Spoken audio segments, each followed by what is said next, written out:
હું અશ્વિન પ્રહલાદભાઈ માલવણિયા, રહેવાનું કૃષ્ણનગર મોટી માલવણ. જ્યારે અમારે કૃષ્ણનગર ગામે એક NAC solar private limited company દ્વારા એક મોટો સોલર પાર્ક નિર્માણ થઈ રહ્યો છે. તો જે સોલર પાર્ક અહીંયા બનાવવાનો હોય તો એના માટે ખેડૂતોને જમીન ભાડાપટ્ટે 30 વર્ષના ભાડાપટ્ટે આપેલી છે. તો એ લોકોએ એને કરાયા પહેલાં અહીંયા કામ ચાલુ કરી દીધેલું, અને પછી આમાં આ લોકોનું એવું હોય કે જે સેન્ચ્યુરી હોય એની બાજુમાં કોઈ પણ પ્લાન્ટ બનતો હોય તો અહીંયા જે વસવાટ કરતા હોય પ્રાણીઓ, પશુઓ, પક્ષીઓ, તો એના માટે એ લોકો એનું પેમેન્ટ જમા કરાવવાનું સરકારશ્રીને, કારણ કે એના સંવર્ધન માટે.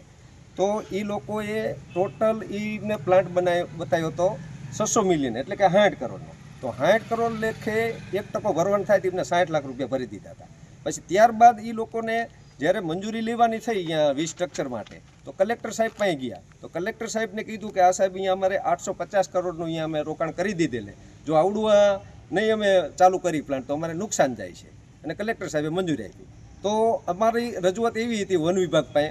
વન વિભાગને કારણ કે અમે 21/6 જાણ કરેલ, અગ્ર સચિવ મુખ્ય વન સંરક્ષક ગાંધીનગર, અને જાણ કરેલ કે આ લોકોએ આ રીતે ગેરરીતિ કરી છે, આટલા કરોડનો ભ્રષ્ટાચાર કર્યો હોય, કે 60 કરોડ બતાવી અને 850 કરોડ પાછળથી બતાવે છે. તો વચ્ચેનો ડિફરન્સ રહ્યો હોય તો એ ડિફરન્સનું પેમેન્ટ ક્યાં ગયું? એ ઉઘરાણી જગ્યાએ એ લોકોએ પાછી મંજૂરી આપી દીધી અને 8 ભાગ કરી દીધા કે તમે વર્ષે 1 કરોડ ભરો. તો જે અહીંયા વસવાટ કરતા હોય પશુ પક્ષીઓ, તો એને આપણે સંવર્ધન માટે પેમેન્ટ જમા કરાવવાનું. તો મરી ગયા પછી એને ખવડાવીને શું કરવાનું? તો તપાસની જગ્યાએ એ લોકોએ એને મંજૂરી આપી દીધી. અને પછી કલેક્ટર સાહેબને મંજૂરી આપી હતી આની અંદર. તો 5મા નંબરમાં એવું લખેલું હતું કે ઇકો સેન્સિટિવ ઝોનની બહાર જે કોઈ લાઈન આવતી હોય તો એની અંદર ખેડૂતો ખાતેદારો પાસે તમારે મંજૂરી લેવાની રહેશે, એના માટે તમારે એગ્રીમેન્ટ કરવાનું થાય છે. અને સરકારી ખરાબામાં આવતી હોય તો તેના માટે તમારે રેવન્યુ વિભાગમાંથી મંજૂરી લેવી જોઈએ. તો આ લોકોએ નથી રેવન્યુ વિભાગની મંજૂરી લીધી, અને જે કોઈ ખાતેદારોની લીધી છે તો એ પણ લીગલી રીતે એગ્રીમેન્ટ નથી થયેલું. આ ફાઇનલ વાત છે.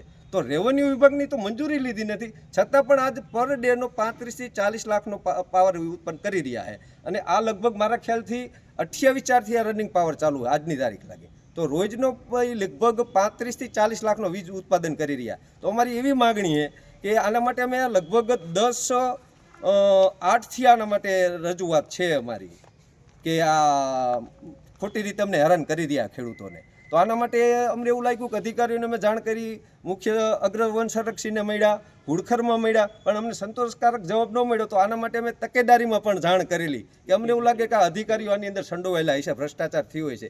તો એ બાબતથી અહીંયા જ્યારે રેડ થઈ છે ઈડીની કલેક્ટર ઓફિસે, ત્યારે અમને એવું લાગે કે કદાચ આના માટે પણ થઈ શકેલ હોય, કે કારણ કે આની અંદર ભ્રષ્ટાચાર મોટા પાયે થયો. નકર કારણ કે આ લગભગ મારા ખ્યાલથી અમે 7મી વખત ઓનલાઈન પ્રશ્નમાં સ્વાગતમાં આવેલા, તો છતાં હજુ જે તે અમારો પ્રશ્ન અહીંયા કેમ ગોટાય? તો આ કંપની દ્વારા અમારા રોડ તોડી નાખ્યા છે, અમારા ખેડૂતોને પીવા માટેની પાઇપલાઇનો તોડી નાખેલી.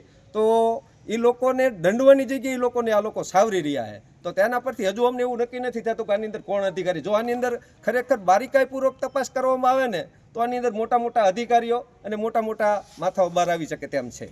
પીએમઓ અને ઈડીમાંથી તમને કોઈ પત્ર વ્યવહાર થયો તો? હવે અમે પીઓમાં ઓનલાઈન જાણ કરેલી કે સાહેબ આવું એક ચાલી રહ્યું અમારે, પણ કોઈ ઓલું નથી કરેલું. પછી ઈડીમાં તો શું કહે એવું અમને ખ્યાલ છે કે અમે તકેદારી આયોગને જાણ કરીને તો એ કોઈ પણ અધિકારી લાંચ રૂશ્વત લેતા હોય તો એની ઉપર એ લોકો એક્શન લઈ શકતા હોય. તો એ ઉપરથી અમને એવું પણ લાગી રહ્યું કે કદાચ તકેદારી આયોગ ભવને જણાવેલું હોય કે આ જગ્યાઓ ભ્રષ્ટાચાર ચાલી રહ્યો હોય તો તપાસ કરો. તો એ ઉપરથી એવું લાગે કદાચ ઈડી એમને કહેવાથી પણ આવેલી હોય અહીંયા. ઓકે.